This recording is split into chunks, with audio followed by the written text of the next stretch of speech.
Hello, and welcome to the Nerds at Large Gaming Podcast, episode 53. I'm Darby Hallman. I'm Jeff Mayo. Jeff. Darby. How are you doing? Pretty good. How are you? I'm doing pretty good. Jeff. Darby. We just started a Nuzlocke run. We did. On YouTube. We did. Under Nerds at Large. We did. And the people listening to this could go watch that. They could. And they should watch that. Yes. We're going to be doing this weekly, Jeff, hopefully. Yep. Which Pokemon are we doing, Jeff? We're doing Pokemon Emerald. And that's is that your favorite Pokemon? One of my favorites. Okay. I have a special place in my heart for that gym. I want to promote this because I legitimately think it's pretty funny. Yeah. I'm pretty proud of the way it turned out. I had to Photoshop a Pokeball into Ariana Grande's hand for this video. Why? You gotta go watch it and find out. We will hopefully have those up every single week, as well as different Let's Plays and whatnot. Those don't get enough views, and I want them to get more views. Yes. So go watch them. Tell your friends.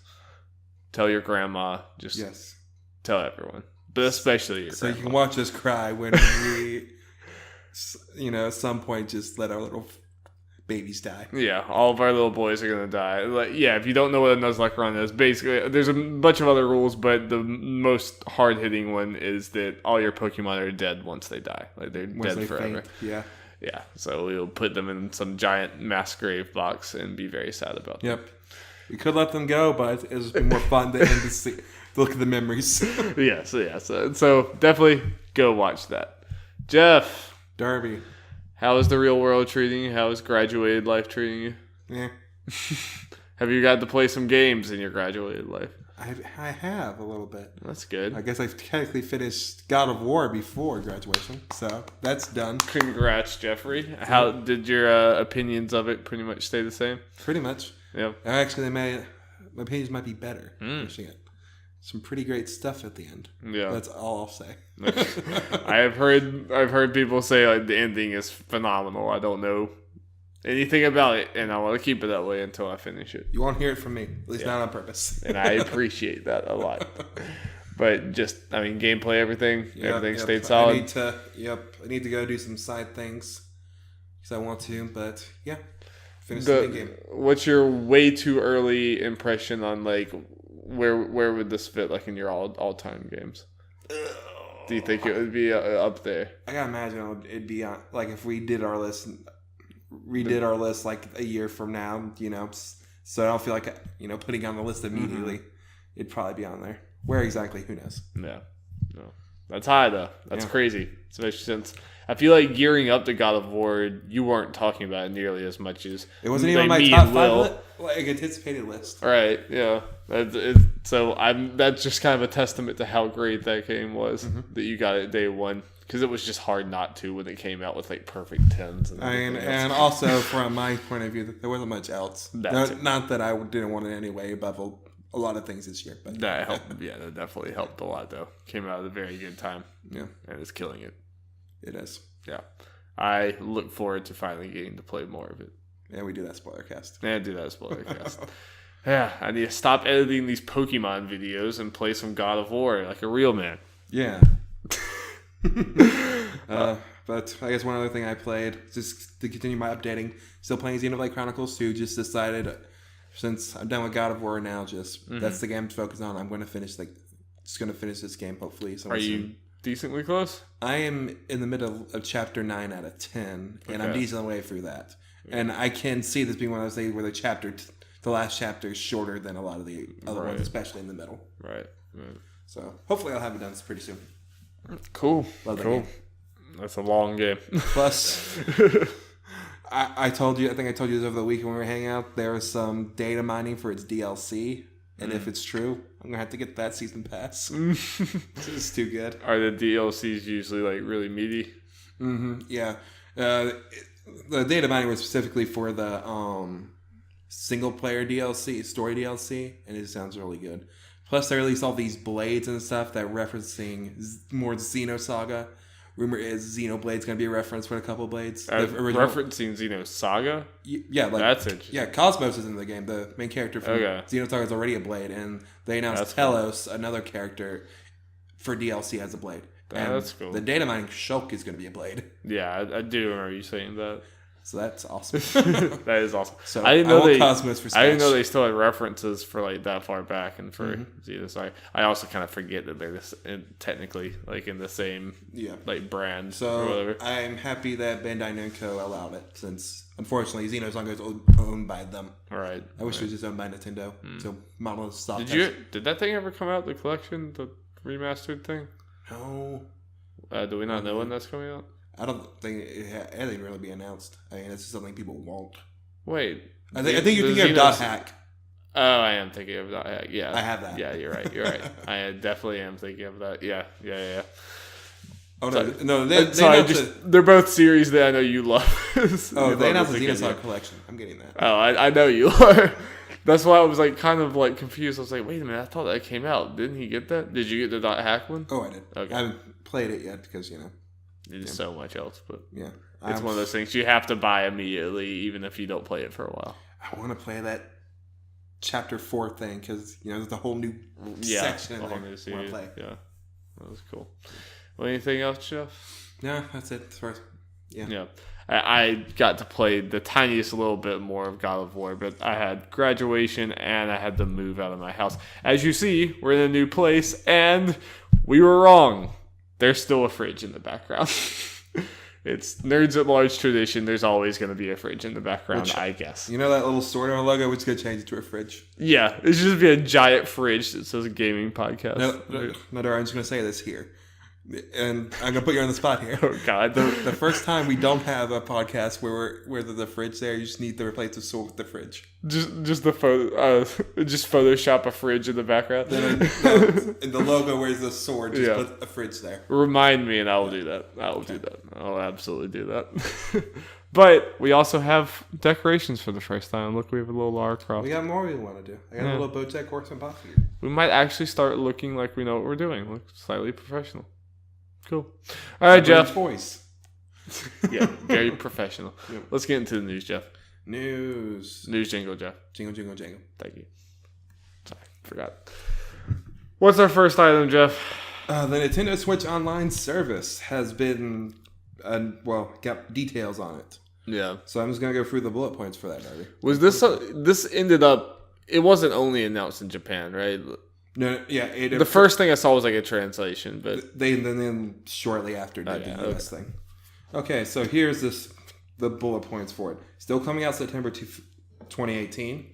So it will cost $3.99 US for 1 month, $7.99 for 3 months, $19.99 for 1 year, and then there'll be a family pack for $34.99 where you can have up to 8 accounts, so 8 switches on it, which I imagine people will take advantage of. Right. Because from what we've seen, there are no drawbacks to that. Right. And it's a lot. It's only like the normal one's 20, and that's like 34. So even if you got 2 of them, it's technically it's worth saving it. money. Yeah. And subscribers to the paid service will have access to a compilation of classic games with added online play, and the service will have 20 NES games and will include these 10 games are part of the 20: soccer, tennis, Donkey Kong, Mario Bros, Super Mario Bros, Balloon Fight, Ice Climber, Dr. Mario, The Legend of Zelda, and Super Mario Bros. 3. That's the most exciting game thing, It's some solid games. Yeah. It will have cloud saves, and just make it clear, this is the only way to have cloud saves on there, which is, we'll get to that. Some of the controversy. You need to pay with the service to now use that Nintendo Online app, which, let's face it, not too many people really care about that part. We'll include discounts, I assume, similar to PlayStation Plus and Xbox Games with Gold. And in regards to Virtual Console, which is something people are writing about, Nintendo told Kotaku, quote, there are currently no plans to bring classic games together under the Virtual Console banner, as has been done on other Nintendo systems. Right. Okay, so Jeff. So Darby. I think I and everyone else should be more interested in your opinion on this than mine. So Jeff, what are your thoughts initially of this service? I don't really feel strongly, honestly, one way or the other. Right. I think, I'm not exactly enthusiastic about this. Right. But I'm not up in arms like a lot of people. Yeah, I think I'm in a similar boat, and it's kind of one of those things. Like I don't want to use it as a crutch for it, but it's hard to be too up in arms of any service that's $20 a year. Yeah, it's. I mean that's just such a small amount of money that it's hard to be too mad about the services provided with them. But were you about to say something? I'll say people just upset like some things are not up to snuff with the Sony Microsoft stuff, like not having all the stuff in there or having the games as big and everything, and the online won't be up to snuff compared to those. But Nintendo apparently realizes this because it's a third of the price. Right, which I mean, like in some ways it's like, yeah, okay, well you're getting what you're paying for here, but at the same time it's like I definitely understand the concept of like I would rather have a fully fleshed out online service thing that costs $60 a year than having a kind of bare bones one that's $20. Yeah, and this is one way to look at it is even if it was $60 and it had I guess all the functions. Let's say it was a carbon copy of just one Xbox Live or PlayStation Plus, but with a Nintendo coat of paint on it. Right. People would still complain because then you got the whole thing of Nintendo doesn't have the online games to support it. It doesn't have all the games on there, and then if they have all the third parties, the third party ones, but even if they do, they're not as good versions, which would be a fair complaint. I think if Nintendo was to do a charge online service, this is really about the only thing they do price wise. Then I can understand you can do the whole thing of then why even charge for it. And the price seems absurd, just first off. Like, from Nintendo's side. I mean, like, from the consumer side, it's a no-brainer. But from Nintendo's side, $20 a year is such a small amount. But I guess it could add up. But it does kind of make sense, though, in the fact that a lot of people who have Switches also have PlayStations. Yeah. And if you have a PlayStation, you probably have PlayStation Plus. Mm-hmm. And if you have an Xbox as well, you probably have games, or is it game? Wait, what is it? Just Games with Gold. Is that the name of the actual service? Xbox Live. Okay. I didn't know if there. Okay, but I don't have it, so I keep on. We keep on talking about Games with Gold, but you all knew what I meant. Yeah, I didn't know if it was still called Xbox Live or something else, or Gold or whatever. It's that thing. You probably have those already, and like I do, I'm paying $60 a year for PlayStation Plus. So if Nintendo did come out and it was $60, I'd be like, I don't know if I want to pay for another subscription thing like this. And like you said, Nintendo, I've used my Switch quite a bit, and I've never used it online. Yeah. And it's like, do I want to pay $60 for this console that I rarely ever use online? They rarely ever have games that would be that I would want to go online for. Obviously, so that makes it where like if they did come out with a PlayStation Plus carbon copy, I don't know if I would buy it. Yeah, no, I agree. Like, let's say people only really care about Splatoon as far online goes. For $60, people are like, no, screw you. I'm not paying another. You're basically paying double for Splatoon. Yeah, but if it's $20, I'm like, oh, okay. Yeah, and I mean, this doesn't work. Like, or do you have to have this to play online? Like, if you were playing online for Splatoon, does it work that way with this, or is this just for the games and stuff? Wait, what? Like, you need the subscription. You do need the subscription to play like everything online. Okay. Sure. Though they did work some way to make it sound like it may not be all games, but very confusing. So I think at least for Nintendo's games, I think it's safe to assume you need this. Okay. I didn't know if it was play just like for like Smash and Mario Kart and Splatoon and stuff. Right. And Tennis Aces when that comes out. Right. And this comes out. Yeah. Yeah.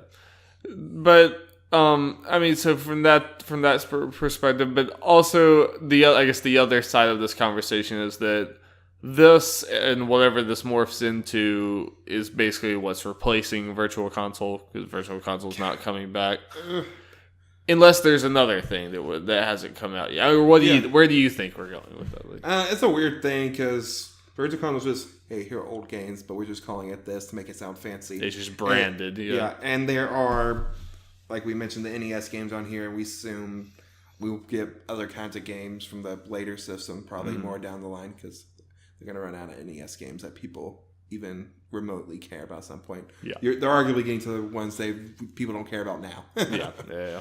So, I don't know. This is a weird thing. Also, I'll be interested to see if you can buy these on their own or you need the online system to it. That'd be weird, but, Yeah, I mean, again, it's just such a cheap price that even if you just want one of these, it's not like it's... And a virtual console, everything like added up to cost a lot more than this anyway. I'm just going to say this real quick. I'll just say the story now. NES Classic's coming back in like June, like the end of June. If I have this, what's the point of me getting that? It has most of those games on it. Yeah. Or you assume at least the Nintendo ones are going to have most of those games on it, and it's a third of the price. Right. Yeah, Nintendo was running into a weird thing here, a weird messaging thing, and like that's part of like the fact they did these classic systems is probably part of what makes this weird and what made their messaging probably why strange. Virtual Console is the way it is not the same, because they're bringing out the NES Classic, which will sell.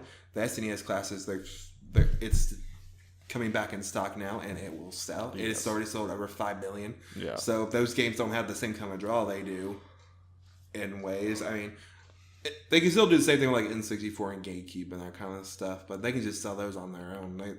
I don't think they need the Virtual Console brand, and people are freaking out about no Virtual Console when it plainly says they're just not doing that stuff under the Virtual Console. Not that they're not going to put out old games in general. Yeah, I do I like the simplicity and just the easiness of Virtual Console, where it's like, I want this game, I'm gonna go get this game, and like all these old games are on there. I'm not having to wait for, is this game gonna show up this month? And they're like new drop of games, So in that way, I definitely prefer the Virtual Console, and I wish that there was like already an option to buy all these games singularly, and it would obviously be a lot more expensive to buy them on their own, and they would constantly be like, hey, just get a subscription. But I wish that there was kind of the option to do both. And right now, obviously, we're very early on this. Like, they might add enough to this very quickly to where like any game you want is already on this service anyway. I listed the 10 games. We're getting 10 more of those on launch, and they're going to add more. Yeah. And again, I assume they're going to go past NES games at some point. Yeah. I would hope. I mean, it is weird they come out and immediately just say NES, but that might just be their starting point, and they're going to just go up from there. Yeah. I heard people talking about this, and if they are going to do other ones, which I'd hope they do, I don't know why they do a strategy of having 2 or 3 NES games, 2 or 3 SNES games, and have 2 or 3 N64 games on there. Let's say they were launching it with Mario 64 or Ocarina of Time on that thing. Yeah. Under this, I think that would be a bigger boom. Yeah. If they were planning on doing that. They definitely would. Yeah. I just hope that one day, I couldn't care less what it's called. The fact that it's not called Virtual Console doesn't mean anything to me as long as I get what I want. And I want one day for it to be like I did in my Wii, and I went and bought Ocarina of Time and Super Mario 64 and these games. I want to be able to do that on this without having to just, are we going to get lucky? Is it going to be in this, in the drop this month? Yeah. Now let's get to for the final thing, talk about this, the one thing that I think unquestionably kind of sucks, the cloud saves. Yes. Yeah. Now, not the fact that the cloud saves are getting added, it's the fact you need this service is the only way to back up your save data. Yeah, and cloud saves are something at this point in time should just be there anyway. It shouldn't have taken a year for us to get here to this anyway, and then putting it behind the paywall in general sucks too. And especially since I don't know, I guess we didn't completely confirm, but it seemed from what I've heard people say, it's you don't really have a way of storing your Nintendo saves any other way, any other external way. And I've seen there was Brian Altano at IGN whose Nintendo, whose Switch broke and he lost everything. It's that's kind of unacceptable. Yeah. So there'd be some people that get the service because it's the only way. Which is, it's a little weird. It's a little sucky. But again, it's $20 a year. It's again, it's even the sucky things. It's hard to get too mad about when you're paying. Like, break that down monthly and think about what you're paying for this. It's like so small, but I'm paying $2 a month. Yeah. And if you put it that way, it'd be like, okay. And if you do the family pack thing and divide it even like 3+, that's then you're paying like nothing. You're paying $1 a month. Yeah. So. Yeah. It's weird, and I was telling Jeff before the podcast, even though I think the contents of this and everything is fine, I do think they have kind of stumbled in their messaging with this whole thing. The fact that it's coming out like over a year late, and it was just in this kind of weird random press release that I imagine no one besides video game people know about. Like, this stuff will get to everyone else through like marketing and everything, but it was it felt anticlimactic, and it was a little, I don't know, it was just strange. Yeah. But people also got way too caught up on just the virtual console not happening thing, because that's not the full story, obviously. No. But yeah, we will have to see. Yeah, we will see. You think you'll be getting this service when it comes out? Probably. We'll have to see. You might go back to Splatoon at some point. Yeah. You never know. I enjoy jumping in every now and then. Yeah. Okay, moving on. This comes, same with Nintendo, from Tom Phillips from Eurogamer. At least part of what I'm going to read. A round of internet leaks has suggested Nintendo's Retro Studios, developer of the Metro Prime series, is working on a Star Fox Racing spin-off. What? That was my thought when I woke up to this morning. The leaks appeared online over the weekend on Reddit and 4chan, and were then reported this morning on multiple gaming sites and blogs. So, what do we believe? Well, as improbable as Retro making a Star Fox Racing spinoff may sound, Eurogamer sources have heard similar. Details posted to Reddit by user Daz Vergerben, who has a patchy record, touted Retro Star Fox project as a racing game like Diddy Kong Racing mixed with F-Zero. Hype. It will have, quote, it will have an adventure mode of some kind, think Diddy Kong Racing, and there will be some boss fights and a hub world like it too. It's called Star Fox Grand Prix. End quote, back to the author talking. While I haven't heard the name and don't know that is accurate or final, other details line up with what I have heard. The Star Fox series is traditionally a space and sometimes land-based vehicles shooter, although it has dabbled in various other genres before. Shortly after the Reddit post went live, a logo for Star Fox Grand Prix separately appeared on 4chan that home of reliable video game leaks. Obviously sarcastic. Also, someone sent IGN a similar thing. Again, I have not heard that name specifically, but the rest of the details line up, and now I'm going to move to Jason Schreiber from Kotaku. A paragraph from his article about this. We've heard the same from a source plugged into goings-on at Nintendo. We've also heard from two other sources that the Austin, Texas-based Retro had a separate project that went for a rocky development cycle and may in fact be canceled. The person familiar with this Star Fox Racing game confirmed many of the details that have been floating around the web today on Reddit and 4chan, Eurogamer, and many other places. Okay, sorry, Jeff, to continue to make you talk, but once again, more interested in your opinions than mine. So after, I'll let you have your Pepsi. Okay, this was a weird thing. Waking up, I just saw the headline on. Yeah. I can't remember even where it was. I can't remember. Eurogamer is where I saw it first. I can't even remember where I saw someone like posted it. Like it was either Resetera or Twitter. So I was like, wait, what? Part of it was kind of disappointing. It's like, that's what Retro's working on? Yeah. Then I kind of read it as like, Diddy Kong Racing. That's very exciting. And just F-Zero. reading, an F-Zero, and just apparently a lot of people got these same rumors, so it's looking more on the side of true at the moment. It's a lot of sources are saying this. Now, reading stuff and just thinking about it, I'm like, okay, this could actually be really good, and it's Retro. Right. So I'm kind of excited about this if it's real. But not devastated if it turns out not being real. Yeah, like from my end, like I have no doubt this will be good, especially in like name dropping Diddy Kong Racing there and everything is definitely like adds to the fact that this is probably gonna be really good. But even though it's gonna be good and I'll probably enjoy it and everything or whatever, it's still pretty definitively this is kind of disappointing to me, just because I felt like I was like really, really putting all my hopes in this being a new IP. Yeah, I think everyone does because everyone did because like, okay, Metroid's being worked with someone else. They kind of said they weren't working on a Donkey Kong, I think. So I don't think them working on Star Fox, we got zero, never crossed anyone's mind. And, I mean, I had heard some people like, what if they're working on Star Fox? But I would have expected it to be some new departure for like, even if it wasn't a new IP, I wanted it to be something kind of new. And I guess this is something new, but at the same time, it's like, even as good as this will be, it's like from Nintendo's perspective, and I'm just thinking about my Nintendo gaming. I have Mario Kart. Yeah. Not that, they'll be different, but still, I have a racing game that's my go-to on the Switch. I would have rather Retro come out and be like, this is a completely different thing that I'm doing on the Switch, not just kind of another experience that I have. And with a franchise we're familiar with Star Fox. So it's conflicting. Like, it's going to be good. I'm sure it's going to be good, and they're very good at what they do.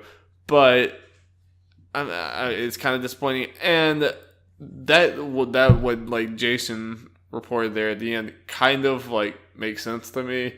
Just with how long it's been since we've heard anything from Retro. Yeah. It doesn't surprise me at all to hear that there might have been something else. Yeah, it makes more sense they worked on something else and not getting canned than them working on this for the 5 whatever years since Tropical Freeze. Yeah, I agree. I mean, we haven't seen this. This could be another Mario plus Rabbids situation. Which, judging by the reaction of the internet, it could very well be. I actually haven't seen people's reaction. Was it mostly negative? It's pretty negative. I figured. Or at least no cetera for a good bit there. Then I feel like they're more positive. It's more positive in there because Mario Rabbids was even weirder than this, obviously, and made by who knows who. But since this is made by Retro, people were like, Retro hasn't made a bad game. I mean, it would be good to see like a good Star Fox game again, even though it would be a completely different type of game. That's the thing, though. I think a lot of people agree that people are just looking past the whole Retro's not making their own IP thing, working on stuff. It's like, and I listened to like Game Display's discussion. I think they all pretty much agreed like, this is probably the best thing to happen to Star Fox. I mean, this is like about as close as you could get to a new IP without it being a new IP, because Star Fox is basically dead right now. It's dead in the water. The old gameplay style of Star Fox, I mean, Star Fox Zero had its own problems, may not necessarily like it being that type of game, but no one really cares for that anymore. And Star Fox Adventures is looked down upon. I enjoyed it, but I was young, so who knows how much I would like it if I played today. But I feel like this route, because you're still in the ship thing, but it's not. You're still in the ships, which Star Fox is known for, but it not being an on-rail shooter. Yeah, I think would be the chance to like make a Star Fox game people actually really like, and this could potentially be the best Star Fox game. Has there ever been a Star Fox racing game? No. The closest thing we got is Fox's dad in F-Zero, a human version of his dad in F-Zero. Wait, what? Yeah, we'll look it up later. Oh God! Just check James McLeod on. So Fox's dad is a human? I'm not sure the exact lore behind it. I think they just made him human for the sake of F-Zero because, I don't want to think about that too hard. Okay. So that got people thinking, will Captain Falcon be in this game, but as a Falcon or something? That would be a cool nod. Yeah. That would be cool. I'm also I'm kind of surprised that they're doing a racing game that didn't just straight up make an F-Zero game. That's something else that people were disappointed. If it's gonna be a racing game, then yeah. Again, we haven't seen it. There might be some things to where they thought Star Fox just fits better. Do Star Fox cross F-Zero, like just half and half F-Zero drivers, half Star Fox drivers. Assuming this is real, that would be cool. Yeah. That would be really cool. I mean, it's one of the things. The more I read, opinions about this, people's ideas and thinking out, like, I'm excited for this potentially existing. Again, if it turns out being something different, I'm not going to be terribly upset. I think for me, the best case scenario would be this is a real thing, but it's not Retro making it. That part of it was wrong, and that Retro's making something else. But at this point, I think this is what's happening. All right, best case scenario, Retro is working on this, but that thing Jason was talking about, they're still actually working on that, and that is a new IP. We're just getting 2 new Retro games. Wouldn't complain about that. But the fact that we haven't heard anything from them, this makes sense. This timeline makes sense that there was something about halfway through. Because when did Tropical Freeze come out? 2013? Like 2013, 2014 or something. So probably around the 2015 area or 2016. Yeah, February 2014. Yeah, so probably around 2015, 2016 or something, this other project started to fail or something, or they, shifted over to Star Fox. Mm-hmm. That makes sense to me. And as far as this not being announced yet, this feels like the kind of game to me that's one of those they announce and then has a short kind of hype cycle. It doesn't need the longer one like some other games. I hope if they reveal this at E3, which I'm guessing you assume they probably are, that's where this is going to be announced. Yeah, especially since all the stuff's coming out assuming it's real. I hope it comes out with gameplay, because I feel like this is one of those games you're going to need to sell people on. Yeah. Like, even if I have a short marketing cycle right out the gate, I want to immediately see gameplay. I hope it's not just like a CG trailer of Fox like racing or something. I want to see. I can see this happening. They do the CG trailer, but then they show the treehouse, the gameplay, or that. Yeah, that would be fine. Yeah, because the thing's gonna be short, and it's like, okay, they can. That's the kind of game they can easily show the treehouse, and that's what I see them doing. So if it's just like kind of a smaller, shorter, like maybe CG-ish trailer, I'm not gonna be upset until they confirm it's not at the treehouse. Yeah. Either way, I just want to leave E3 having seen that. Yeah. Hi. Star Fox Racing, whatever. Yep. I can imagine this at E3 coming out this year, because again, we don't know much about this year. We have predictions like with Fire Emblem, Animal Crossing, Pokemon, etc., but we don't know.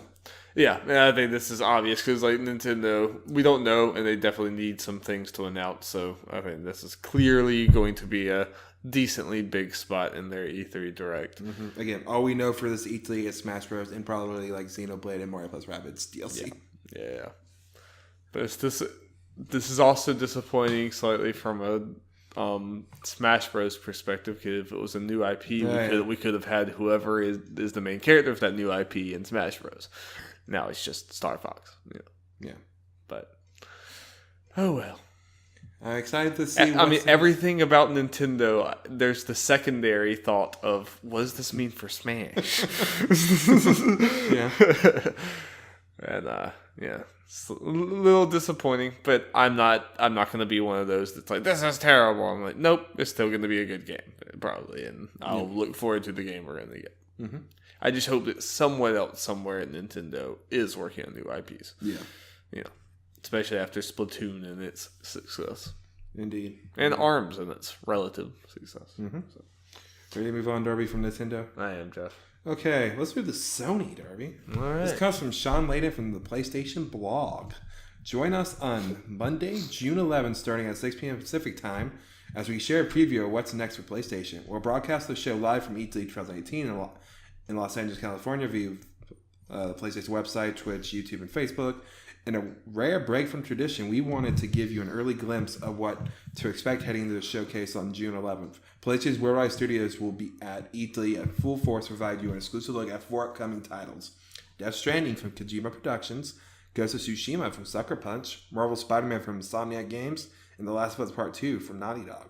Of course, we'll have stellar announcements from third-party publishers and independent developers who are also busy devising innovative new experiences that will make your heart race and your emotions soar, whether you play on PS4, PS4 Pro, or PSVR. AVR. AVR. I can say that and not be sarcastic. Finally. So, this is interesting, Jeff. Yes. This is a little weird. I don't want to, completely overreact to this, but it definitely, this to me kind of feels like Sony, if not lowering expectations, trying to manage expectations for E3. And because, usually Sony has, this, their entire showcase the last few years has just been very kind of, tight and buttoned up, and it's we're going to show you things that you couldn't see coming in from a mile away, and it's all, these big boom, boom, boom, showing you so many games that are surprises. And this is a lot more of they're trying to get ahead of it and being you're not going to see as many games as you normally do. Yeah, especially after the PSX where they tried to temper expectations, but they did do it enough. Not enough, yeah. And there was still lots of disappointment.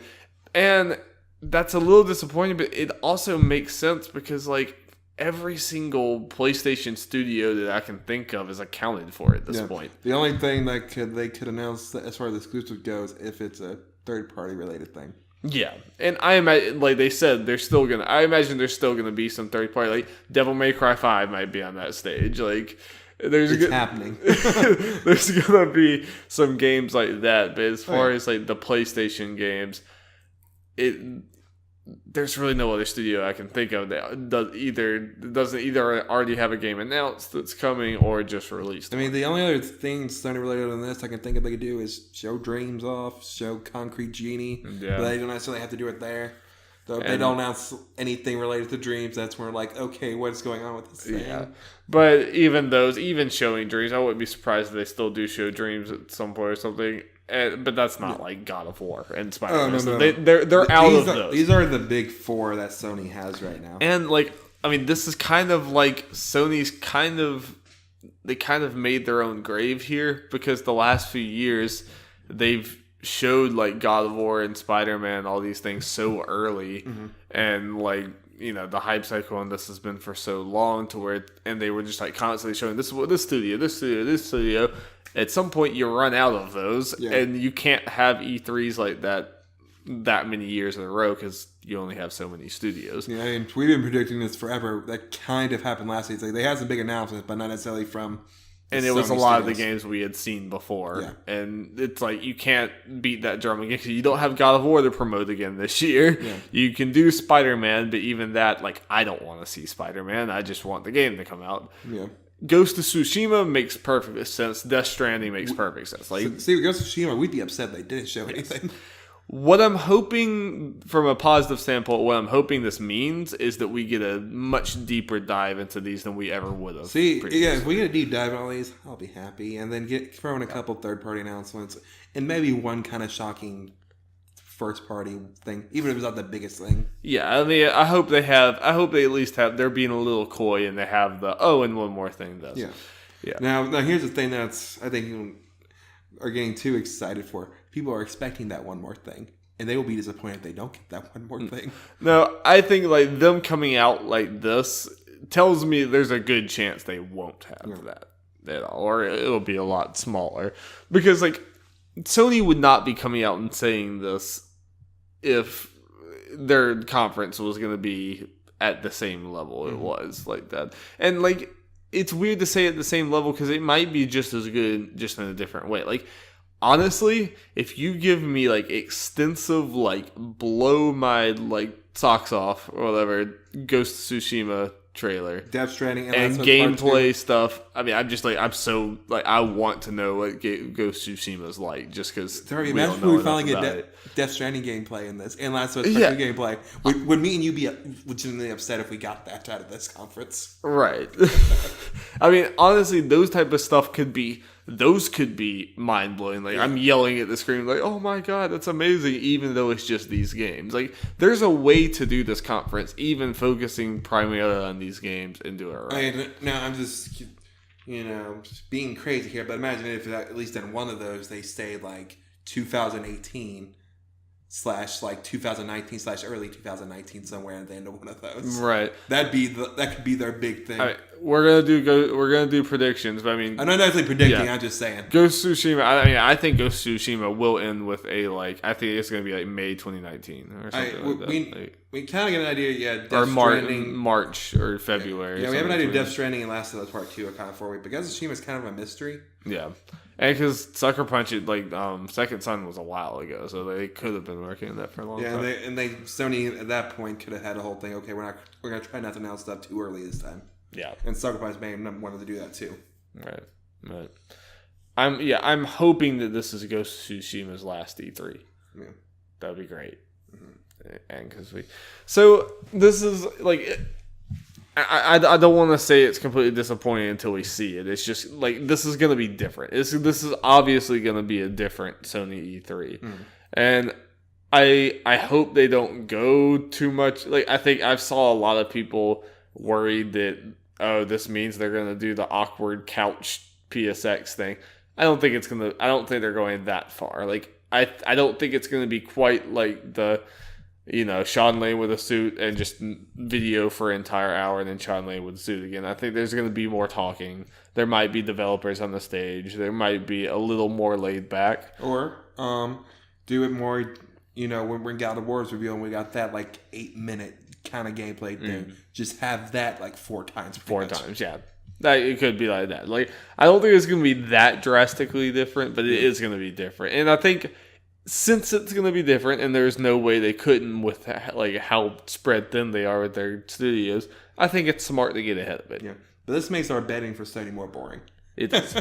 It definitely does. E3, I think from Sony's end, will be, as far as announcement and different things to predict and everything, will be more boring. But what we see, hopefully, will not be boring. Now, you know how they do disappoint me, Darby? How's that? Not announcing some crazy good PSVR games. Give me Moss 2. Yeah. Moss Chapter 2. There's a chance. Now, Darby, you know what's not on this list? What's not on this? Days Gone. Days Gone is not on this list. But that could be okay, because Days Gone is the cover story for Game Informer this month. It was. And they had a blowout of information and gameplay that we didn't look that much into, but no. Thank God we're going to talk about it. They did. They showed, you said the first, hour or 2 hours, what was it? I think they showed the first hour, then they showed, another hour of gameplay. I don't know if it was, continuous. Crazy. Yeah, so what we're going to do is we're just going to go through some of the details. Let's do it, Jeff. And then we'll talk about it. Been in development for 5 years. This was their first idea after Sony Ben made, I guess, Uncharted Golden Abyss. That Vita game. Yes. There's more than 100 developers on this. Team size has doubled since 2016. Picks up several years after a pandemic has ravaged the U.S. Deacon, the main character, has a mercenary friend named Boozer.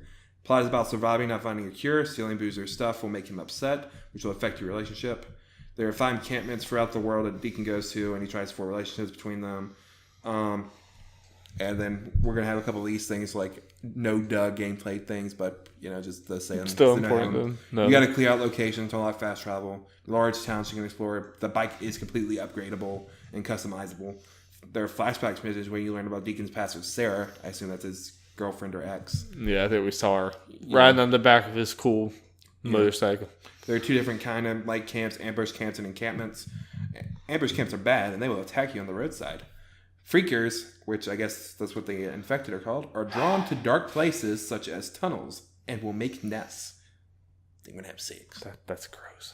Only way to clear freaker nests is via Molotovs, gas cans, and oil drums. Deacon has survival vision, which highlights items of interest.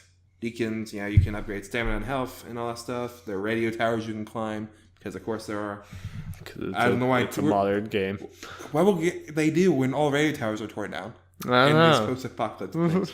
There are no fetch quests or time trials. Everything has context. Hordes are scattered throughout the world. 300 zombie horde is a baby horde, and the E3 2016 demo had 500, so it's about double a baby horde. It is a kindergarten horde. Some might say. Hordes need to eat, sleep, and drink. Travel in groups, and their mass graves or something. Game comes out early 2019. Yeah. So that may put the whole thing you were saying about Ghost of Tsushima, that could put a dent in that. Could. But it could be, there was a God of War in Detroit. Could be that kind of thing. I feel like both these are too big a game for that. Detroit's kind of a smaller thing in comparison to God. This is true. Yeah. But we'll see how it goes. There's a photo mode, of course. You can keep playing the game after you finish, of course. There's a Golden Pass story mode. It takes 30 hours. There are dogs in the game. The very important thing. All right, then I'm getting the game. There you go. Enemies can hear you coming on the bike, and the game is broken up into chapters. Oh, wait. There are no different seasons, but different weather patterns. No online play. And game is 30 frames per second on Pro and regular version. Some people like to know that. Yeah. As long as it's steady 30 frames per second. 60 does look better, but it kind of expect this at this point. Some of this is interesting. Yeah. I think some of it is also just kind of marketing speak, but, we'll see if there's no fetch quest. I would be the judge of that. But well, you though, Dory, I don't think I'm probably not. I'm not going to get the reviewers will be the judge of that, and I will read them be the judge of that and decide whether I. I'm interested to see, even though it wasn't mentioned in the 4 games for Sony, if this has a presence at E3 at all. I imagine at least has people able to boost. Yeah. I don't. There's going to at least be behind closed doors. Now, I don't think you show a gameplay thing at E3 at this point for this game. On the on press the conference. Yeah. But trailer, fine. Because I know you got to promote it. Yeah. I think story, honestly, this type of game, you need to hook people in somehow, and that's probably story stuff. Yeah, show a nice story trailer to get people hooked. Right. And I mean, because they know, like, Sony's not stupid. They know that they're working at kind of a disadvantage right now with Days Gone. They know there's not a lot of hype about this game right now. Now, while I'm insanely hyped, knowing we're going to get some good looks at Last of Us, Ghost of Tsushima, and Death Stranding. Yeah, the when I'm like so hyped about them that you kind of like, oh yeah, Days Gone. No, I was kind of hyped about Spider-Man, but I don't need to see anything at this point. No, I kind of wish Spider-Man wasn't one of those. Yeah. But this is interesting. It's also like maybe the fact that they're doing this Game Informer thing means that maybe it's not going to be at E3 as much, or at least not forward facing. I think behind closed doors. But it's also like I have a feeling that they probably were planning to have this Game Informer thing a lot later, but they were like, we need to get people excited about this game. Like, I think this is a little bit of a desperation throw. Like, I think I wouldn't be surprised if Sony went out and like beefed up their marketing team for this game, because they're like, okay, this is a challenge. Like, we need to get this in front of people like a lot more right now, because this is by far the game that is getting forgotten about in Sony's catalog. And which, I mean, I think some of this is very interesting, and it's like so much of Days Gone, I would not be like terribly surprised if a year from now we sound like completely different about Days Gone, and it's actually awesome. And it came out getting amazing scores. It's really innovative for a zombie game type thing. I could also see it being a complete dud. It's really, I don't know how to gauge this game. Yeah. I don't know about you. Yeah, it's weird. We'll just see, I guess. I mean, I think it's good from just by the perspective people have this game now. They just went ahead and get all the information out. So yeah, they don't show a lot. They don't have a bigger focus on it, at E3 like the 4 other games, because it would just, no one would pay as much attention to it at this point. Yeah. Compared to those 4 other games. Yeah. I wonder if, I know, like, I was listening to Kind of Funny, and Greg said, like, usually Sony and big studios like that don't send their game to Judges Week, because that's usually the smaller games that want to get in front of you. I wonder if they'll send Days Gone just to be like, play this and say good things about it, please. Please. I mean, we might find out this Thursday or next week. Yeah. Because I think like Greg said at least that what was it next week? I feel like either the Gamescast they're recording this week or next week, he's able to talk at least about some of the games he's going to play. Okay. Depending on what the embargo is. They probably still won't, but I imagine, it'll be playable on the show floor. Also, I don't know about you. Does them saying, like, oh, that zombie horde you saw at E3, that's just a baby one. There's, like, hundreds more zombies in the horde. Does that excite you? Because, like, just throwing a bunch of, like, even that demo or whatever, when it was like, look at how many zombies are there, like, that didn't do much for me. Only if it was Dead Rising. Yeah. I mean, because I could literally, like, hit them with chainsaws and run over them with cars and while wearing a giant funny hat. I mean, yeah. See, that makes me excited Dead Rising, because it feels so good to just, like, mow them all down. Yes. I don't feel like this is that type of game. I don't feel like the tone is right in this game. That reminds me, Dari. So we had Dead Rising 1 and 2 now. We need to do a Dead Rising Let's Play. Oh, I would so do that. Yeah. I would so be I'll down try to work for on that. that so we get to a place we can mess around with some. Oh, I'd be down for that. Just to mow down zombies and just scream at the top of my lungs, and that's the whole video, is just me screaming and mowing down zombies. Like, I don't even say words, I just yell. Let's do it. Okay, you ready to move on, Dari? Yeah. Sony's not the only one who announced an E3 press conference. Square Enix has announced they are coming back with an E3 press conference. They're coming back. The Square Enix E3 Showcase 2018, the pre-recorded stream will start at 10 a.m. Pacific time to 1 a.m. or 1 p.m. Eastern time on June 11th. So, same day as Sony and Ubisoft. This is their first one since 2015. Yep. And just so people may be like, what games will they show? I got a list of potential games right here. Shadow the Tomb Raider. That's happening. Lock it in. Avengers. Also locked. I think it has to be. That game has to be shown. Final Fantasy VII Remake. As a potential. Left Alive, for people who don't know, is like that weird Metal Gear looking thing they showed, I think, at TGS. Yeah. So we haven't seen that since, so I could see that. Or was that Game Awards? I feel like we saw a Japanese conference. I don't know, I might be wrong. Point is, it was shown last year at a conference. We haven't seen it since. I think this would be a time to show it. It's like something more off from that. Especially if they're having a whole thing. Yeah. Dragon Quest 11 potentially, like just something to remind people that it's happening. Dragon Quest Builders 2. Final Fantasy 15 DLC. And the biggest game of all, Kingdom Hearts 3, dang it. Now, I'm going to throw this in to bring the whole hype of it's coming out this year. Okay, Jeff. Lay it down. There was a Kingdom Hearts 3 event where people got to play the game. I don't know if you've listened to people talked about that. I've heard just vague things that people. The embargo list for that is Friday. Oh, okay. Hype. There we go. So if it does not come out this year, we do not get a release date for this year at this show. Honestly, I would be like, at this point, like all jokes aside, I would be like floored if this game does not come out this year. Like I would be pretty surprised. Yeah. Now the question is, I guess I'd definitely be showing Square Enix. I guess the question is, will it be Sony's thing too?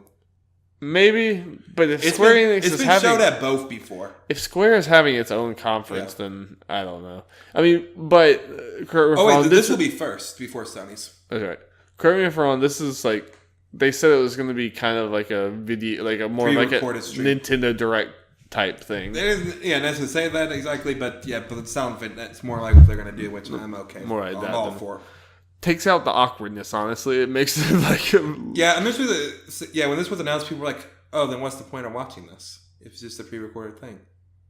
Well, then what's the point of watching anything? I don't know. Ever? Yeah, there's like, people are so adamant about there being a stage show. I'm like, the stage show people like are when they just pretty much play videos.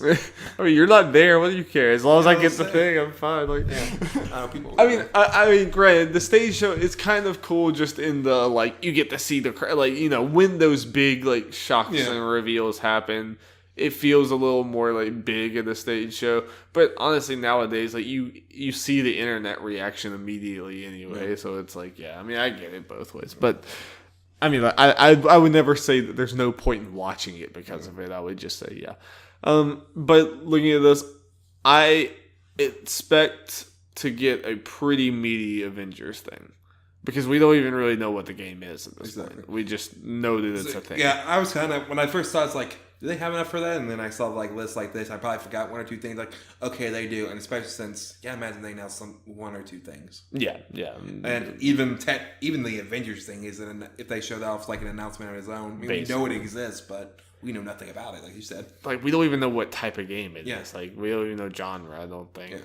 So that could immediately be like one of the coolest games. Like having the Avengers license, and Avengers is so hot right now. Like Square would be stupid not to show something. Oh yeah, showed off on the end of Infinity War hype. Yeah. Oh, you gotta take advantage of that, even if it's not as. That would be interesting. Like they showed off right after Infinity War, but then they have it so it comes out like around potentially Avengers 4 next year. That'd be pretty sweet. Yeah. What kind of game do you want this to be? I don't know what I want, man. Like I don't either. I want them to tell me what I want. Yeah. Like I'm open. Just show me the game. I am too. I mean, it's not like with Spider-Man where we know what kind of game we want. Yeah. I think the only thing that I want it to be third person. I think that's about it. Like, I'm just wondering, like, do you think there's going to be, like, online component with the Avengers? Or do you think that it's going to be a story thing? Like, I really don't know where it is. I don't know, man. I really don't know. Well, let's just see where Square Enix tells us what we want. Let's just see, man. Yeah. Let's just see. Let's see what let's go to Walmart Canada, Darby. They may have leaked some games. Oh, it's a very smooth transition. Yes. Okay, so like I said, Walmart Canada may have leaked some games for E3.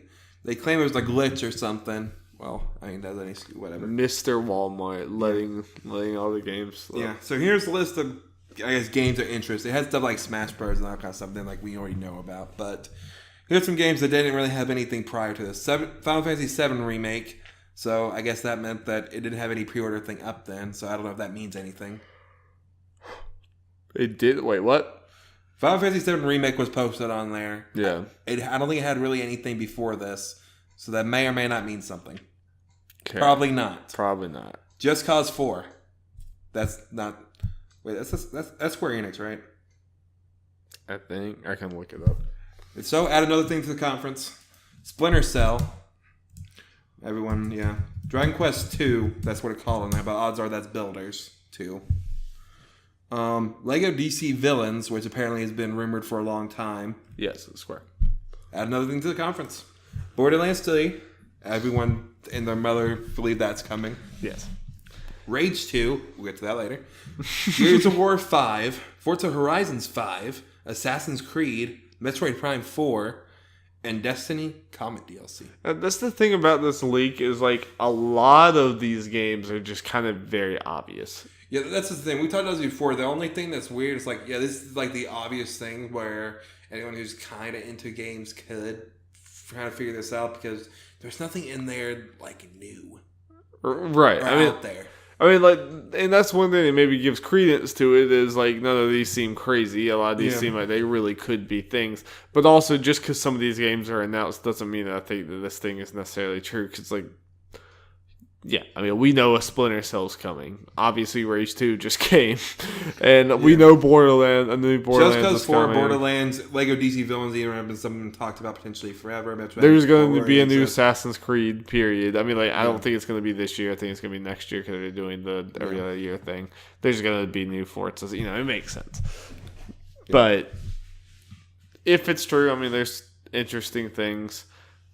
Again, I don't know if the Final Fantasy 7 thing means anything. But what if it did? What if it did? The Metroid Prime 4 thing is interesting because, I mean, like, if this is real, then that means maybe that's closer than we think. Like, if E3 is going to end with, and you can pre-order it, you know, it's that close. It's that close to where the Nintendo Direct, they put out the pre-orders. Yeah. Could be cool. Yep. Let's get into Rage 2 then. A game on this list. Into Rage 2. This is from Evan Campbell from IGN. Rage 2 is coming to PC, PS4, and Xbox One. The official Rage 2 website also reveals that Jessica Castille and Mad Max developer Avalanche Studios is working on the game. Not only that, but Bethesda has provided an official description of the sequel. Dive headfirst into a dystopian world devoid of society, law, and order. Rage 2 brings together a true open-world FPS experience where you can go anywhere, shoot anything, explode everything. I felt like I've read this thing like 50 times in the past. Okay, so that's the end quote. It seems information about the sequel's developers was not intended to be revealed today, however. The Rage Twitter account, which mocked the Walmart Canada leak last week, has jokingly pointed out the game's marketing team leaked this info via the official website early today. Yeah, just leaked it. What's wrong with them? So yeah, we lost. And just so people know, at the end of the teaser trailer, it said gameplay tomorrow. We're recording. Today's Monday, right? Yeah, Monday. So we haven't seen the gameplay stuff. We just saw the teaser trailer. So that's all we got. So probably won't spend too much time talking about it because anything we say is going to be kind of outdated and lesser. And neither of us played Rage, so no. I watched a friend play a little bit of it, but you know, new Bethesda game's interesting. Interesting that it's being announced before E3. It seems like I wonder if that leak just kind of hurried along their announcement, but you know, the fact that this is there and gameplay's coming tomorrow, it was probably planned.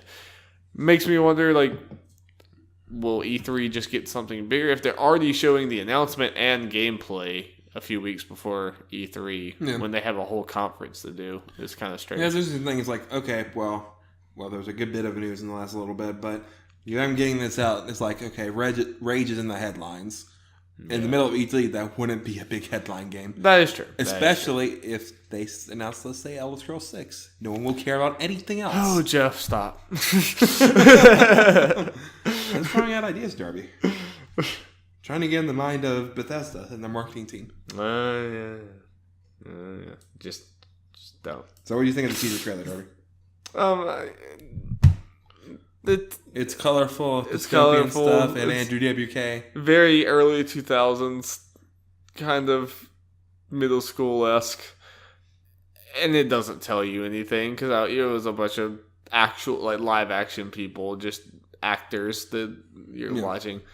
Didn't do a whole lot for me either way. It didn't make me less interested. It's just I don't know, those type of trailers. It's the unfortunate kind of thing of the gameplays tomorrow. Those trailers can only do so much for me, you know. Yeah. But maybe the gameplay will be cool. Yeah. We will see. We will see. Yeah. Maybe hear about that next time if we still remember about Rage 2. Hopefully it leaves a lasting impact. Or if Will's on the podcast and he's a big Rage fanatic. We don't know. We don't know. Will might be crazy about Rage. He might just be a really angry boy. He might be. Raging all the time. Yep. Next story comes from Tom Works from IGN. Boss Key Productions, the developer of Lawbreakers and Radical Heights, is effectively no more, according to studio founder Cliff Bleszinski.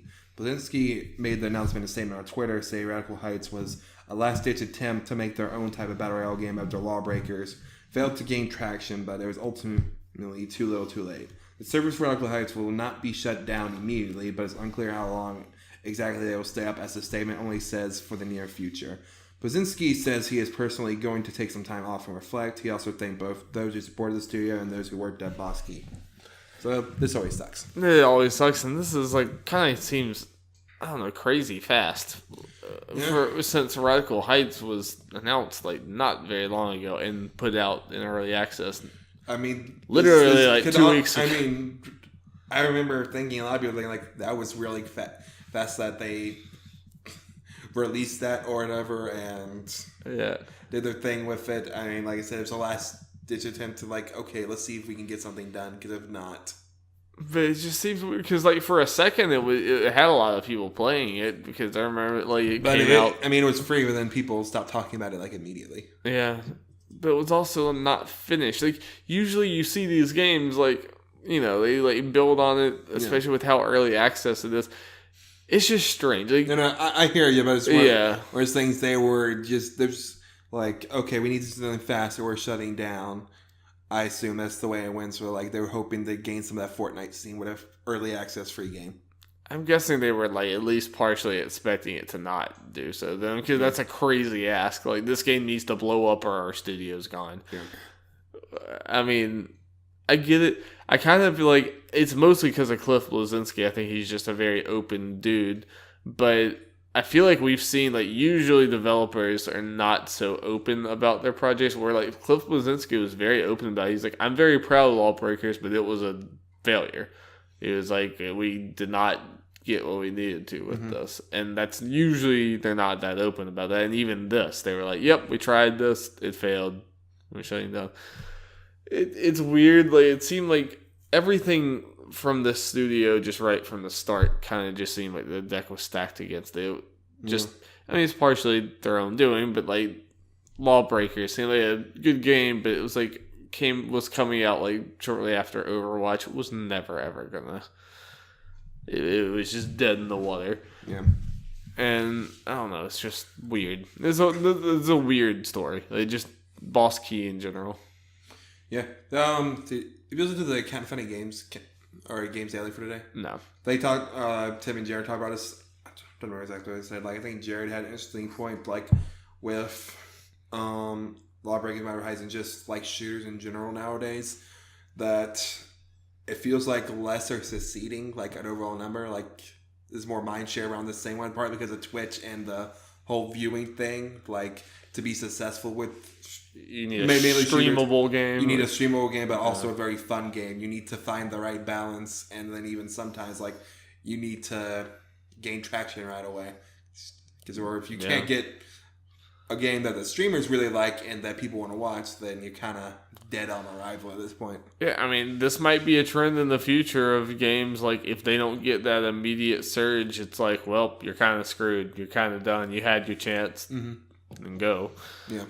It might be. It's weird to think in that mindset, because that's not how I'm used to these things going. But I mean, it's kind of true. Once that fad passes, you don't often see streamers and other people really into a game stop playing it and then go back, because you're always on to the next one of those. And there's more people playing these games than ever, like you said. But yeah, it is kind of true. It's more people are playing than ever, but they're all playing Fortnite or Overwatch or PUBG or Destiny. Yeah, that's about it. And Call of Duty. I mean, these are there's a handful that people even are Call playing of Duty is partly because it comes out every year. Yeah, and it's maybe I'm wrong, but I don't feel like Call of Duty is people are watching Twitch streams and stuff with Call of Duty. Call of Duty is just as big as... I imagine there's a sizable amount, but not at the level necessarily the other ones, at least that I've seen. There's not like a professional league for it, like Overwatch or.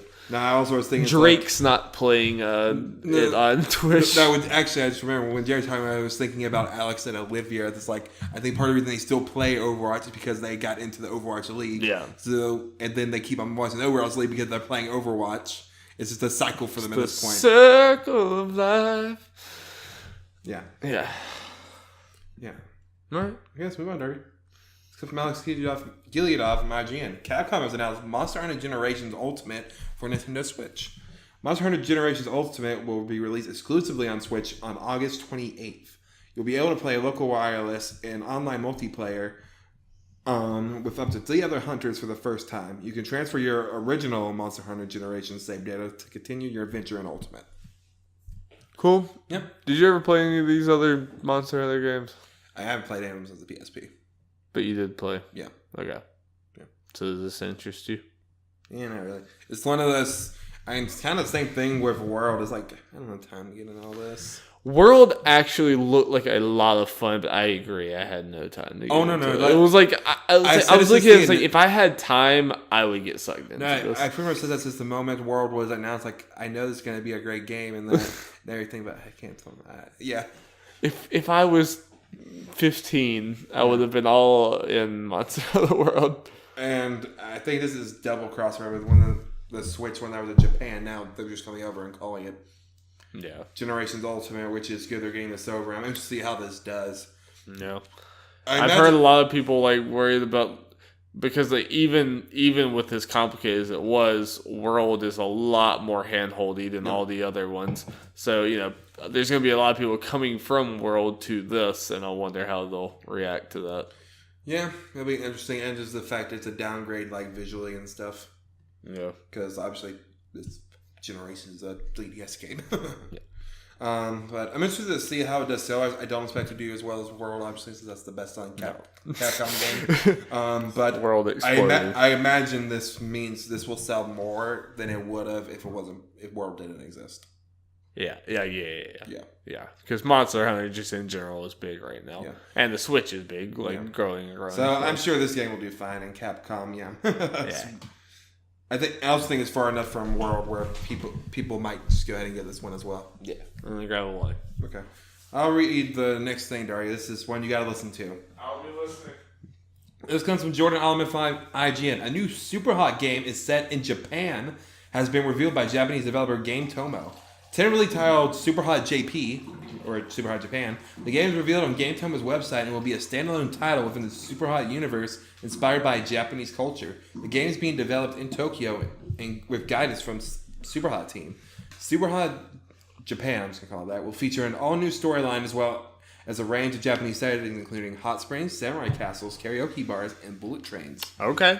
An all-new Japanese-themed UI and menu will also be incorporated. The game will boast approximately 15 to 18 regular levels and 3 to 4 endless levels.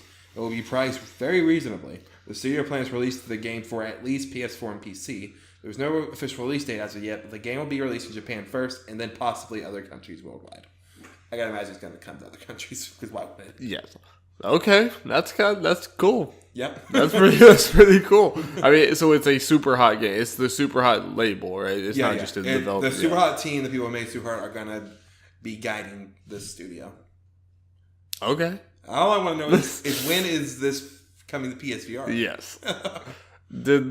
How long? Well, I don't know how long it took Superhot to come to VR before, but Superhot was out before then. So I hope they do it if not day and date, close after. Because I guess I don't know exactly. I imagine Superhot VR did pretty well for them, at least compared to other VR games, because it's one everyone talks about. I imagine it's one of the better selling ones. For me right now, from my expansive VR experience, Superhot is the definitive go-to one where it's if I'm going to show people VR, I'm going to show them Superhot. So good. So good. So I am excited for this game. If you want to see Superhot VR in action, head on over to the Nerds at Large YouTube channel and you can watch me being an idiot in the VR. Pretty hilarious. Wearing my funky hat. I made Jeff laugh a few times, so. Yep. That's good. Okay, there. Ready to move on? I am, Jeff. Yep. This comes from Sea-Watch from GameSpot. We got another great, really cool game announcement. Bloodstained Ritual of the Night is getting its own 8-bit style companion piece from NT Creates. The retro platformer specialist promised a small prequel game as a stretch goal during this Kickstarter campaign, and now the studio has announced the first details. It will be called Bloodstained Curse of the Moon, and it's coming on May 24th, so next week, ladies and gentlemen. Curse of the Moon features 4 playable characters familiar to fans of his Castlevania inspirations. Zangetsu, who uses a sword, Miriam with a whip, Alfred the alchemist, and Gibble, whatever, a shapeshifter who can turn into a bat. You start as Zangetsu and gain more allies as you progress, and you can swap between them at will. The more allies you have, the more versatility in combat, and you can keep progressing for a stage even if you die as long as another character remains. Stages will also have areas that only particular characters can access. A code will be sent for free to Kickstarter backers who have contributed above the requisite amount during the campaign, and will be available for everyone else as a standalone purchase for Steam, PS4, Xbox One, Switch, 3DS, and Vita for $10. $10. Hype. This is really cool. Like Yeah, it trailer looks was awesome. Trailer looked awesome. It looks like something straight out of like the old Castlevania games, and the fact that it's kind of cool to have this as a little like here's a little appetizer before get Bloodstain back in people's minds as well. Yeah, and maybe get some more money from people like us buying it, and it's just a cool looking thing. And the biggest thing is it's $10, and it gives me an excuse to bring out my Switch again and kind of have a nostalgia kick. And the 4 different characters, and the fact that you can kind of like in the trailer it showed you switching in between them interchangeably. Pretty cool. They all look different, and like we saw the boss characters; those look dope. Game looks beautiful, and it's a prequel thing. So let's say the story's interesting. That give us more. Yeah. Make us want Bloodstained. I'm not expecting too much out of this from like length and stuff, but like $10. Yeah, from a cool little thing, like I'd definitely be down. I imagine at least has some replay value depending on how it goes, since you have all those characters, and then said you need some character access certain locations. So yeah, there's that. Yeah, I'm very interested. Jeff, for your retro thing, you should play Symphony of the Night. That would be really cool. I need to get that game. Yeah, I don't know what you would play it on. We'll have to look that up. I don't know what would be the easiest platform to play it on. Is it on any of you? I don't know. You could probably play it on PC. It'd probably be. Oh wait, I think I just remembered. I think I saw when I was looking, it's actually backwards compatible. It's on the Xbox 360. I think it's backwards compatible through Xbox One. So. Okay. Is it the OG version? I honestly don't know. That's still for another time. Yeah, we'll do our research. But that would be a cool one. Because did you ever play it? If you didn't, then that would be a cool thing. A cool thing to go back to. Well, I gotta get through the SNES first. Yeah, got all that stuff. Yeah, I'm just saying. Yeah, in the future, that would be a good one to do. Add it to the doc later, Darby. Talk to me to our plan doc. Okay, moving on. This is a quick little thing. Crash Bandicoot: The Insane Trilogy is being pushed up to June 29th on the Switch, Xbox One, and PC from July 10th. So about 2 weeks. Hype. Tengetti's birthday almost. Yay. I imagine they posted it. They did this for him, just for him, right? Well, also, I imagine they expected to sell best on the Switch, and July 10th was around, like, I can't even remember anything, but like Captain Toad and Octopath Traveler and stuff. Yeah. Like, get that as far away, but still be in the zone for the deal with Sony. Yeah, I'd be more worried about Octopath Traveler being hurt than Crash. Yeah. Jeff, God, I am so... this is tangent, but God, I am so ready for Octopath Traveler. Indeed. Like, God, I need it now. I need it now. Darby, we might see that actually at Square Enix. Why can't it be in June? I don't know. Instead of July. Because Mario Tennis Aces. Is it early July? It's the 17th to mid-July. Come on, Nintendo. Darby, you want to talk about something cool? Yes. Thanos is in Fortnite for a limited time. That's the story. What more needs to be said? You can get your $1 million glove. Yeah, $1 million glove. No, this is really cool. I'm guessing, have you seen any of it? Yeah. The thing, yeah. It's like such a cool partnership to have there. I mean, basically the game mode is the Infinity Gauntlet gets like launched to one random area in the map, and the first person to get it, you become Thanos. you're like really super powerful, and you can. But you're definitely killable. Yes, but you are killable. Which is good. Yeah. And they're messing with it, and the fact it's separate. You can still play regular game mode if you want to. If you don't, I feel like they did this right, and it's just cool that the Russo brothers, I guess someone will call up Fortnite. It's like, hey, guys, want to do something? Yeah, it's like the Russo brothers called Fortnite. You would think it's the other way around, but they called them because apparently they're really big Fortnite fans. They're like, hey, we want to put Thanos in your game, which. I imagine this is how it went. It's like, hello, hey, it's the Russo brothers from Marvel. Can we put Thanos in your game or something? Like. Give me 1 sec. I gotta talk it over. Guys, what? Marvel wants to put something in our game. And it's like, yeah, I think we can do that. I think that would be mutually beneficial for our relationship. Oh, thank you. Yes. Just hyperventilating. No, but this is a really big deal because it's like the two biggest things on people's mind. Like the biggest movie and biggest game. Yeah, like the two biggest things going on in people's mind, especially in nerd stuff. And what I love about this is like this crossover it's just fun. Yeah. Like they didn't overthink of like what do we need to do to make this make sense with it, whatever. It's like just for Thanos. It doesn't make sense, and it's fine. It's like it's goofy, it's fun. I mean, and it's like using the Infinity War hype. Like I'm perfectly fine with it, and I think it's cool. And like I bet Fortnite is now getting calls from a bunch of other people being like, "Hey, can we put Deadpool in Fortnite? Can we put whatever in Fortnite?" You know. And it could be interesting to see what else they would do. And the fact that this easily could have just been a skin and be like, okay, whatever, you got a Thanos skin. But they actually made a full game mode with it. Yeah. And it's like cool. And it's not like a half-assed one. Yeah. It's like an actual, like, cool, well thought out game mode that, you know, makes sense with that. It's really cool. It's just fun. It's just a really fun thing. Mm-hmm. It makes me happy. It's a cool thing that video games can do. I'm just to see how long it goes, because they just said for a limited time, but they never gave a timetable for it. Yeah. So it could be gone, like, right now. While we're recording this. Could be. I hope not. Nah, I imagine they'll keep it for a while, at least until Infinity War starts being, like, number one. So, no, yeah. Okay, Darby. Ready to move on?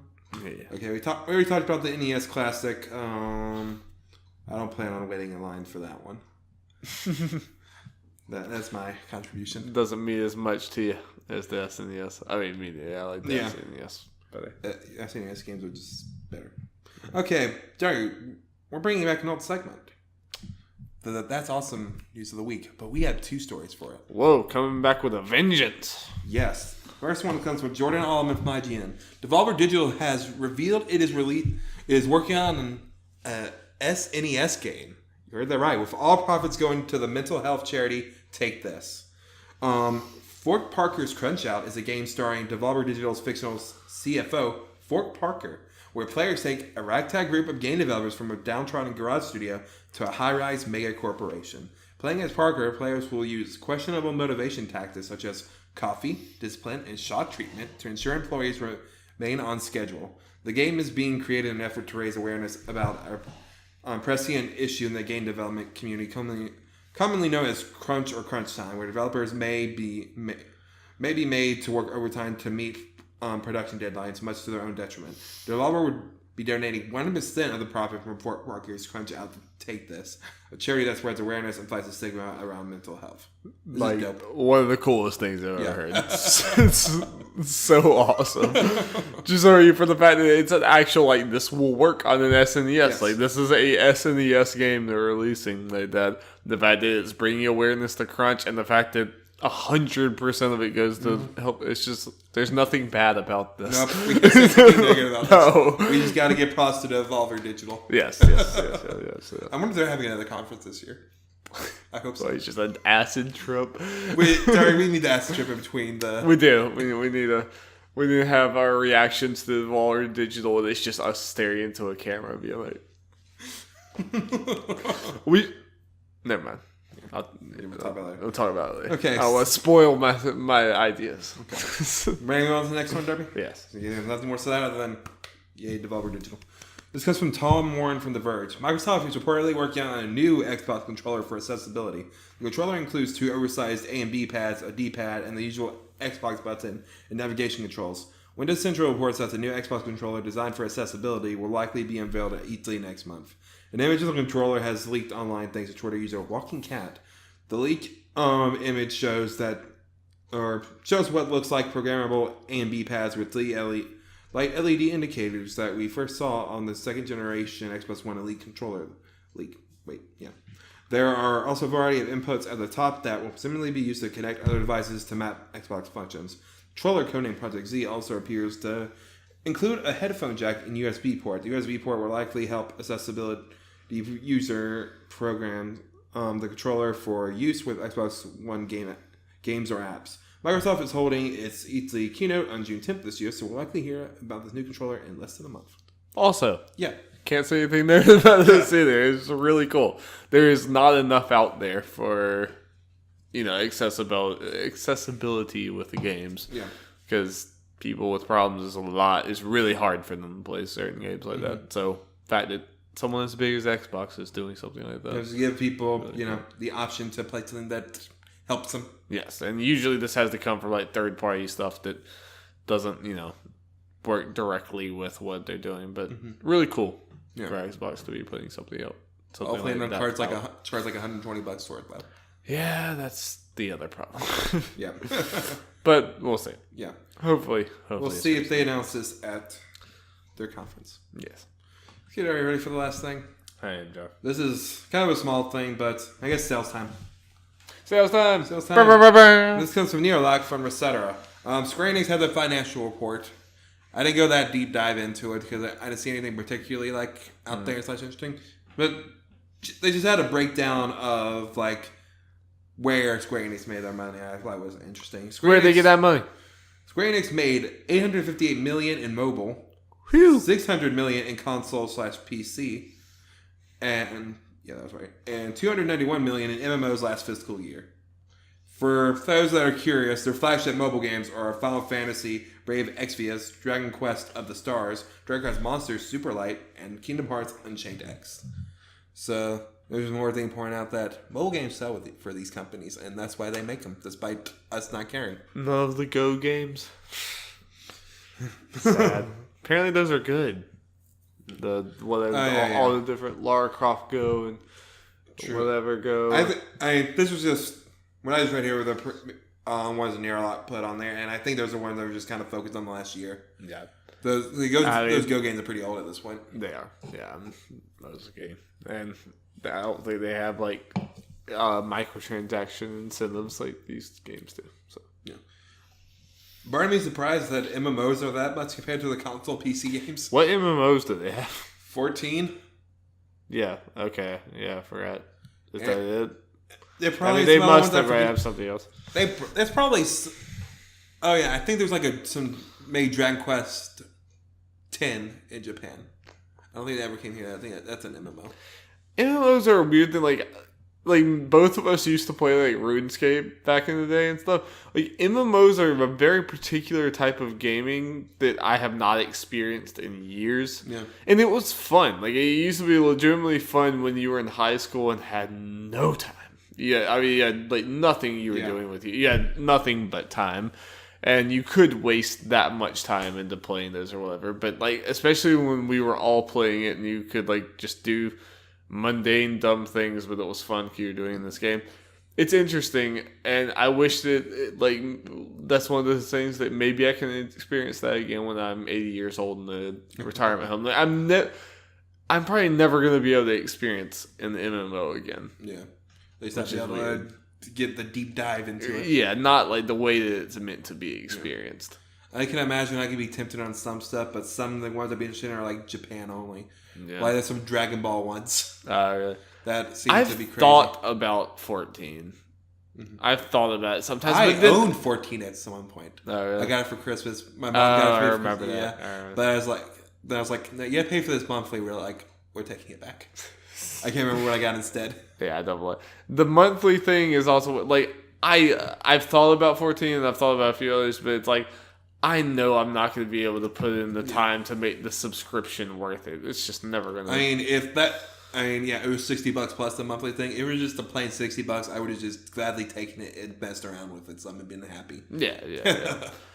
Is there a free version of 14 or anything like that? I don't know. I know there is for a lot of them, but it's probably a time trial.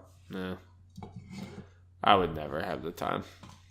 I can't even beat God of War in the efficient time period. I don't know.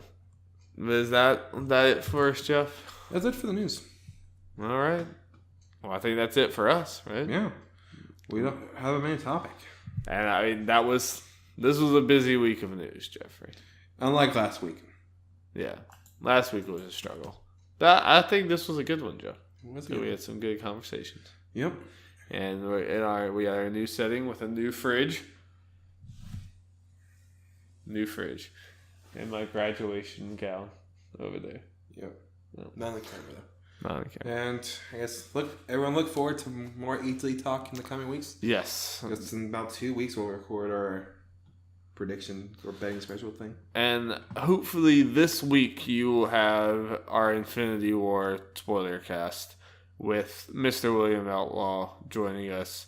We really hope to have that this week. Also hope to have episode 2 of our Pokemon Emerald Nuzlocke up. And maybe some other Let's Plays. You never know. We don't. Alright. Thank you guys so much for listening or watching. Go over to our YouTube channel, subscribe, and check out all of those things that are coming out. And tell your grandma all about the wonder and might of Nerds at Large. Show her the Nuzlocke. Just skip to the Ariana Grande part. Yeah. And then set the phone in her hand and walk away. Yeah. That's all you need to do. And leave the house. Yes. And get in the car. Yeah. And drive away. Never see her again. No. She's gone. She's dead too. Yeah. Bye. Bye.